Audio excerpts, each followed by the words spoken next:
I just want to give everyone a clear warning or fair warning that anything that you hear coming out of my mouth today, it is not anything personal to you.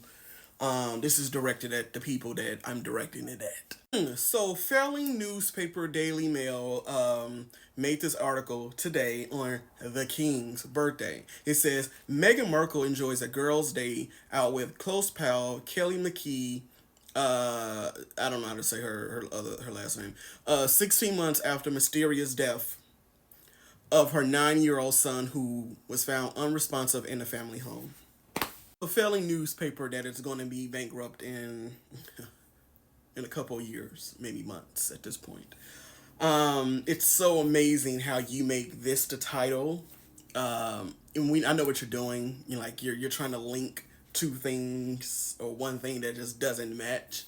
But that's not what we're here for. But I'm just going to let you know that we see through your BS and we get what you're trying to do, but you're not going to do it over here. So unfortunately, we live in today's society where people have an attention span of a gnat. In the general public, the two main things that they're going to see is that the date and these photos. Meaning that these photos were taken by paparazzi and they were released on today, the King's birthday. So of course, the buzzwords, paps, backgrid, sunshine and sacks, narcissist, WME, all that BS that you guys hear, they're gonna try to make it seem like Meghan called the paparazzi on herself to release on the King's birthday, and she's out having lunch. Mind you, it is literally 8:49 in California right now, in the morning. So she couldn't be out for lunch. But like I said, most people now have the attention spans of a gnat. So if you read the article, the very first paragraph says, Meghan Markle take a break from her roles as wife and mother in order to play the part of a supportive friend on Friday. Friday. Meaning this past Friday that these photos were taken. And do you think anyone cares? Do you think anyone took the time to read that paragraph? They just read the headline, saw the date, and just said, she's doing it again. She's trying to overshadow the king on his birthday. First of all, if Meghan Markle can come out with some shorts, a bag, and a hat, and some sunglasses, and that's all it takes just to overshadow your King of England, then there's something wrong with your King of England. For a woman that you guys say that is like a has-been, it's over for her, her and Harry is done, kaput. For those of you who keep saying that they are, the Hollywood is against them, they like Prince William and Kate, for those of you who keep saying that, you contradict yourself by thinking that Meghan can just overshadow the king. She can overshadow the king if she wants. But that has nothing to do with her. That just has to do with who's more interesting. Who do people really cares about more? And of course, the regulars who like to push this narrative that Meghan is doing it again. Let me get my Grabo. Of course, it's according to my cholesterol. According to I have no life. According to my husband is going to leave me. According to I have insecurities. According to my back rolls.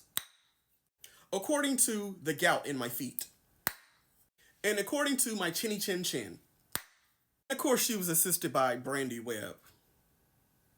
Can you guys take a wild guess who Brandy Webb is? Because she reminds me of Brandy Webb. And for those of my non-melanin followers, Brandy Webb was a character in a drama/comedy with Martin Lawrence called There's a Thin Line Between Love and Hate.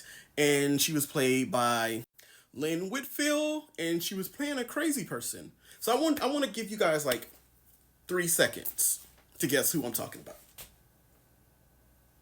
If you guessed it, the Boyle, Meghan's Boyle. Yes, the batshit crazy woman who has projected all her life problems, the drunk. The woman who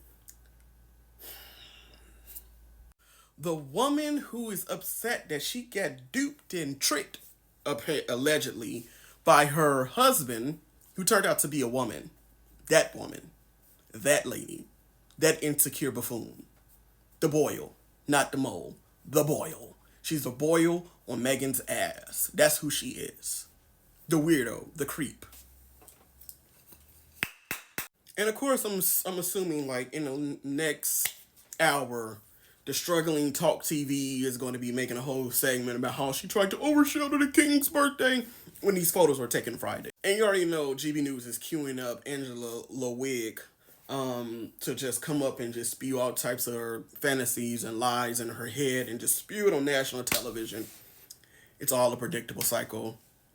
They never change. They never do anything different. They just say the same stuff over and over. And also, I'm just not in a good mood today, and I just don't have time for the BS no more.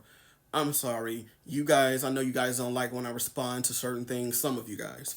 But I'm tired of the lies. I'm tired of the narratives. I'm sick of it. It is going on. How many years have we been dealing with this? Since 2016? Like, at some point, these same recycled lies and narratives and buzzwords and all that crap has to stop. And I don't feel sorry for the palace, not one bit. Because even though I'm sure they would never come out and say, no, Meghan didn't take these photos on my birthday. She's not trying to overshadow my birthday. But what they can do as a father, you can call them on the back end like you always do, you and Camilla, because we know Camilla has a number on speed dial. You can tell them, please stop harassing my son and my daughter-in-law and their kids. Stop making up these lies. Stop adding fuel to the fire. Because that's all they want. The Daily Mail knew exactly what they were doing by releasing these photos today. These were taken Friday, so let's just say they waited until the start of the week. Why didn't you release them yesterday? Why wait today? You claim that you want this feud to end. You claim you want to see Prince Harry reunited with his dad. But you're doing everything to keep it apart. Because why? You need your failing, non-profit-making newspaper. You need it to do this. You need this to happen so you can make, what, pennies at this point? Pennies? You're making pennies. You're not even making a nickel. You're making a penny of paper to just create lies. And your mindless, idiot readers fall for it every single time. But I had enough. And this has been the Court of Drake.